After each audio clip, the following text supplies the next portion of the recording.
Erectile dysfunction म्हणजे संबंधाच्या किंवा संभोगाच्या वेळेला ताठरता कमी असणं. हा खूप कॉमन प्रॉब्लेम आहे.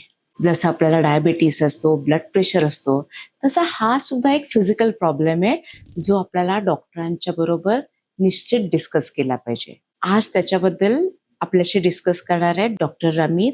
तर आज त्यांना आपण विचारूया इरेक्टाईल डिस्फंक्शनवर काय काय ट्रीटमेंट उपलब्ध आहे. तर इरेक्टाईल डिस्फंक्शन जो आहे हा खूप कॉमन आहे.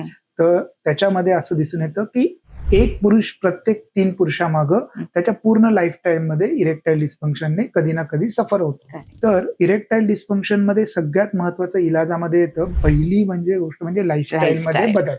तुम्ही जंक फूड नाही खाणं, साखरेचा कमीत कमी वापर करणं, त्याच्यानंतर तुम्ही हाय डेअरी प्रॉडक्ट्स वगैरे न घेणं, त्याच्यामध्ये हार्मोन्स असतात, स्मोकिंग आणि अल्कोहोल ह्या गोष्टींमुळे पेनिस मधल्या रक्तवाहिन्या डॅमेज होतात. ज्या पुरुषांना इरेक्टाईल डिस्फंक्शन आहे त्या पुरुषांमध्ये 4 पट जास्त हार्टचे येण्याचे जास्त चान्सेस असतात. जर त्यांना इरेक्टाईल डिस्फंक्शन असेल तर प्लीज हार्टची तपासणी करणं तेवढंच गरजेचं आहे.